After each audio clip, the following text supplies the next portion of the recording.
Hi, welcome back to Julie Obsesses. I didn't plan on doing part 2 of the Keeper Salsa lineup, but here I am finishing up the Keeper Salsa, but also showing you how to do steam bath canning instead of water bath canning. The gateway drug to canning is water bath canning, and then some people move on to pressure canning, which I've done. That'll be for a different video. But steam bath canning is becoming more popular these days. It's been around forever, but it wasn't until 2015 that the National Center for Home Food Preservation worked with, I think the University, hold on, let me fact check here. It was University of California to show the safety of steam bath canning. You can steam bath can anything that you can water bath can. The processing time is considered, the same processing time is considered safe. So what I have done here, I'm going to show you what I've got going on here. I'm warming up my lids and my flats and my lids here. I have my salsa that I made with you guys earlier today. I have that warmed back up. I did simmer that for about an hour and a half to get the good consistency that I like. Over here I have my steam bath canner. The steam bath canner is warming my jars, but you'll see the jars are not submerged, and I'm not using a huge amount of water and a huge amount of energy to warm that up, which is good. It makes the steam bath canning, gotta turn the camera on. It makes it more economical, faster, more environmentally friendly to use the steam bath canner as opposed to the water bath. So I'm going to quick show you my process here. So I'm going to direct you down here. I used my steam bath canner to warm all of my jars, which I am going to fill with the salsa to a 1/2 inch headspace. Excuse me, I was trying to process the word and it wasn't coming out.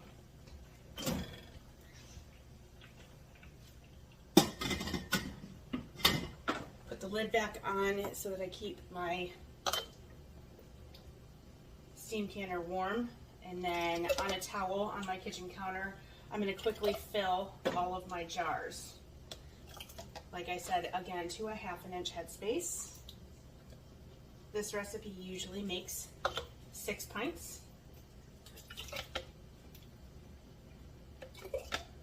My tomatoes were a little watery today though, so I may have cooked it down enough that I don't get as many, but that's okay. Try not to get my kitchen counter and my towel all dirty. Kevin the dog has joined me, which is fine. Kevin gets a little barky sometimes though, so if he gets barky I'm going to have to shoo him out.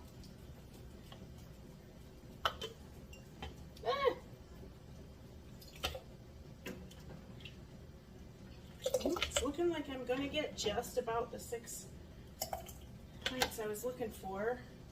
Maybe a little shy. We might have to put one in the fridge and eat it this week. That will not be a tragedy. This salsa goes fast. It is from, as I said in the previous video, I found it on a Facebook page called Mennonite Girls Can Cook. Yes, they sure can. Their salsa is excellent, and I bookmarked that page so that I can go back to it and cook. I can't wait to try some of the soups that they talked about on there. We are going to just hit it right here, kids. And find a little bit of a different tool to use here. Oh man, I haven't been showing you any of my jars. Sorry, new videographer here, can you tell? All this time I've been filling my jars and you've been watching my stuff steam in the background. Not fun. Okay, so I'm going to move this out of the way. I'm going to go back and I'm going to look at all of my jars. I'm all within a 1/2 inch headspace on all of them. I am going to take a paper towel with some white vinegar and I am going to wipe the rims of all of my jars.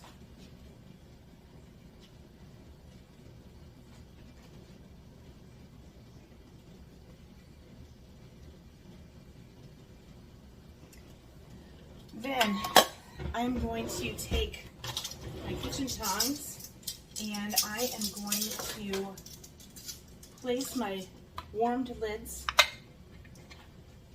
my really warm lids, on my jars. I've made sure that I've cleaned those rims with vinegar to cut any of the, I don't want any food in between the lid or the flat and my jar that will cause a seal to fail. And then I'm going to put my rings on my jars.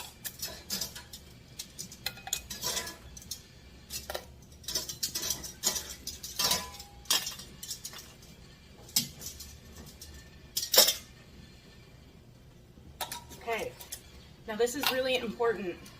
You do not want to close your lids too tight, okay? You want fingertip tight.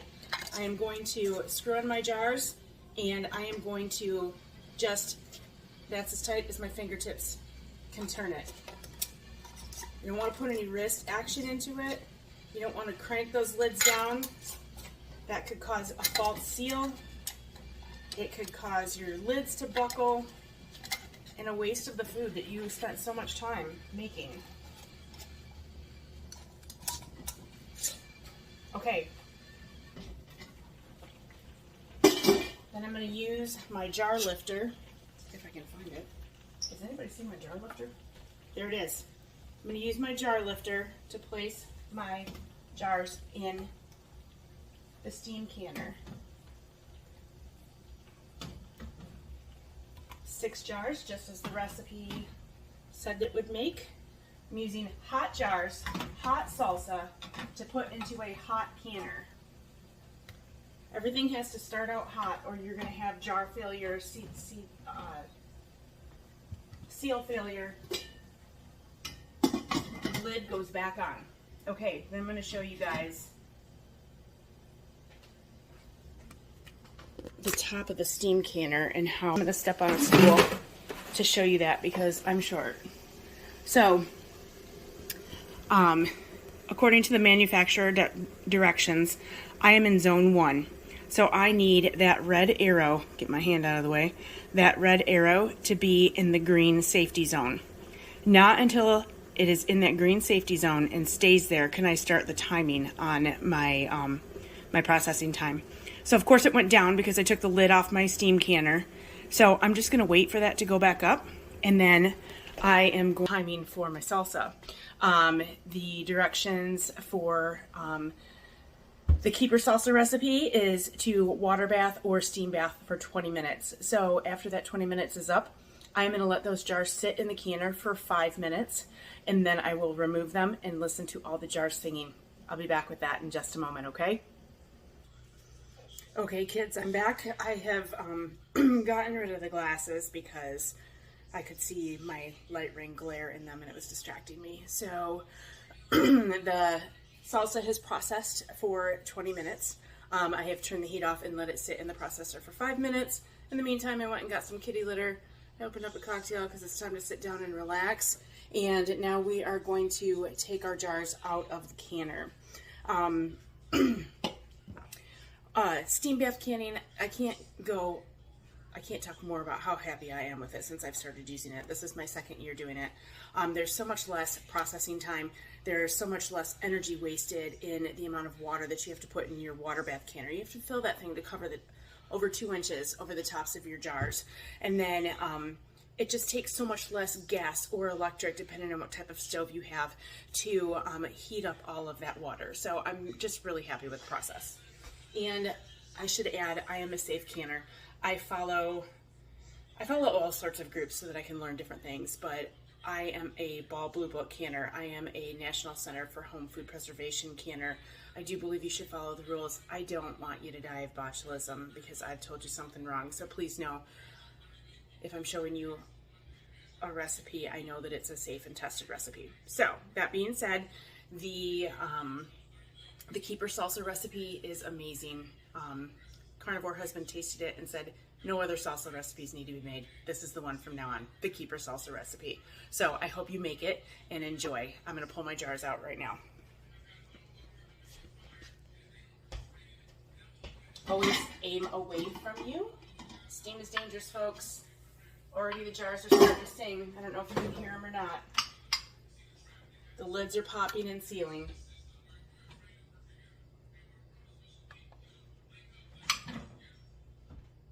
Music to a canner's heart.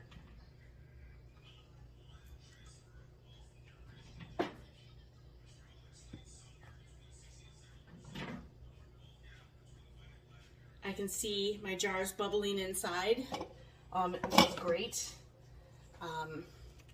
So I hope you'd enjoyed my first two-part series.